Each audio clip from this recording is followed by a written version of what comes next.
This is the 13th podcast in a series on our working to understand Paul in his letter to Galatians, and in particular, the methods of Midrash that he uses.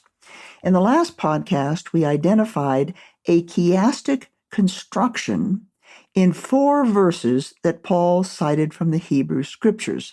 They are in what we call an A-B-B-A pattern. Now we're going to take a look at what makes the A lines parallel. It's the word cursing. So let's look at these notoriously enigmatic verses, and we are going to see a very clear pattern of disclosure and meaning if we look at it as Midrash. We will first address Paul's analogical reasoning from 2 verses in the Hebrew Scriptures that he cites in verses 10 and 13. These are what I call the A lines, and if you look at it as a sandwich, they're the bread, the slices of bread on the outside. Menachem Elon's clear description of the rules of legal Midrash will again help us make sense of Paul's Hebraic reasoning. In verses 10 and 13, which are the A parallel lines, Paul is using the 8th canon of Rabbi Yishmael, which examines the relationship between a general rule and a specific rule in Scripture that both deal with a common subject, which is cursing. The general statement of a law from Scripture is the generalization that applies to all the specific examples that might occur under it. Therefore, people in the ancient world of Judaism were startled when they found Scripture also including a specific statement that describes a particular instance already covered by the general law. Since Jews in the first century believed that God had embedded hidden or veiled meaning in Scripture, they perceived such an anomaly as intentionally placed there by God. They would ask, why was the specific statement made? According to the 8th canon, a matter that is included in a generalization and also specifically mentioned is meant to teach us something new. Therefore, the specific statement is made to teach something additional concerning all the matters included in the general law. Paul first stated a general law from the Hebrew Scriptures. Cursed is everyone who does not observe and obey all the things written in the book of the law. He is citing Deuteronomy 27:26. Paul is referring to one in a list of curses that the 12 tribes of Israel recited at Mount Gerizim and Mount Ebal after they entered the Promised Land under the leadership of Joshua. Paul then cites a specific statement of that general law, which describes a particular instance. Cursed is everyone who hangs on a tree. That's Deuteronomy 21:22.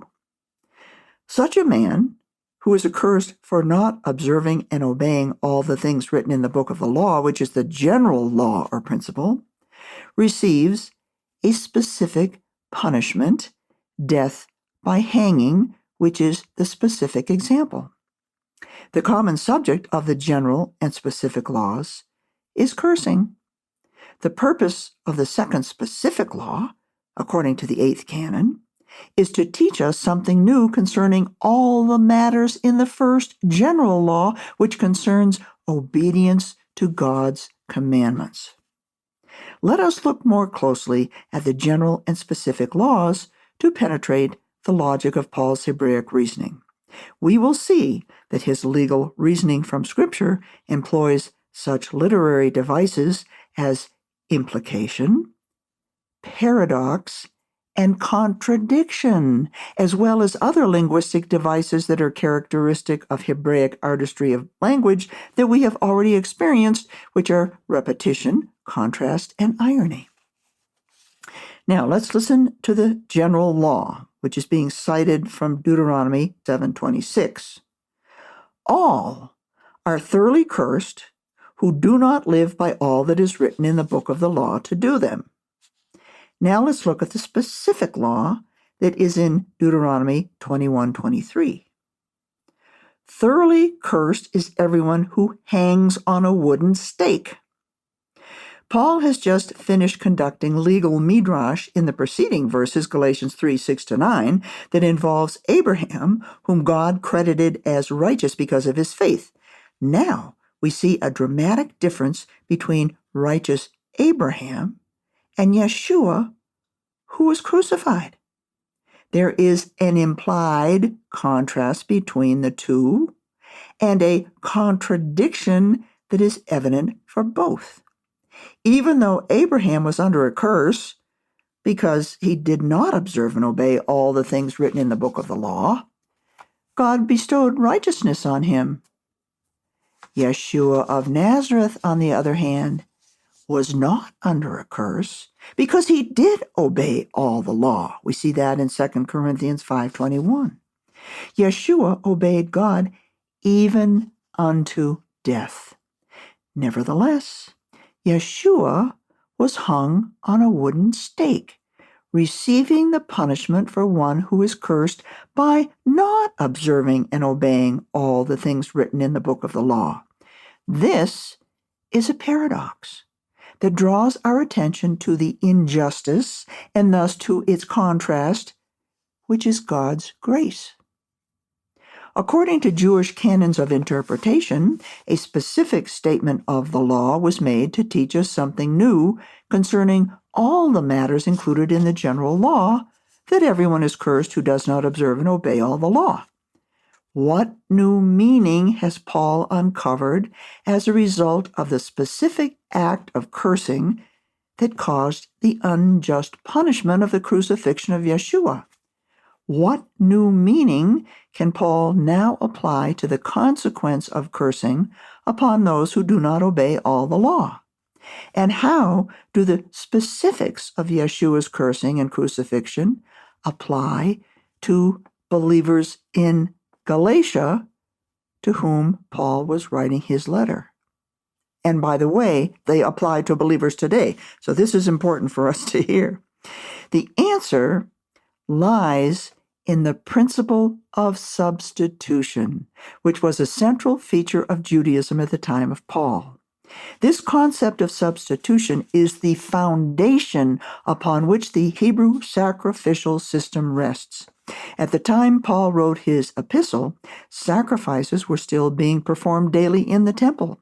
God was accomplishing redemption from death, rescue from death, which is the penalty for the curse of disobedience identified in the general law of cursing, and he was doing this by the principle of substitution. For an animal substitute to be accepted by God to redeem God's people from death, both daily death, which is separation from God, as well as daily suffering, which is the consequences of sin, the sacrificial animal had to be tamim, which is perfect and unblemished. That's what the Hebrew word means, perfect and unblemished. Having obeyed all the law, Yeshua was tamim, a perfect and unblemished sacrifice. We see that in 1 Corinthians chapter 5, verse 7. His death by hanging on a wooden stake signified that he was the substitute who had paid the penalty for the curse of disobedience according to the specifics of the second specific law. Thus, because of the paradox of the reciprocal analogy, Paul is able to apply the principle of substitution to the law of cursing by concluding in Galatians chapter 3, verse 13, Christ redeemed us from the curse of the law by becoming a curse for us. This hidden meaning, which Paul has uncovered from the Hebrew Scriptures by using the 8th canon of Rabbi Yishmael, solved the problem of the particular situation. Paul has already demonstrated from Scripture that God has bestowed the blessing of righteousness on faithful Gentile believers in Galatia, which explains their performing miracles. However, what was the object of their faith. The object of Abraham's faith was the promise of a son. Now, what is the object of the faith of the Galatians? Paul answered this question with a new interpretive law.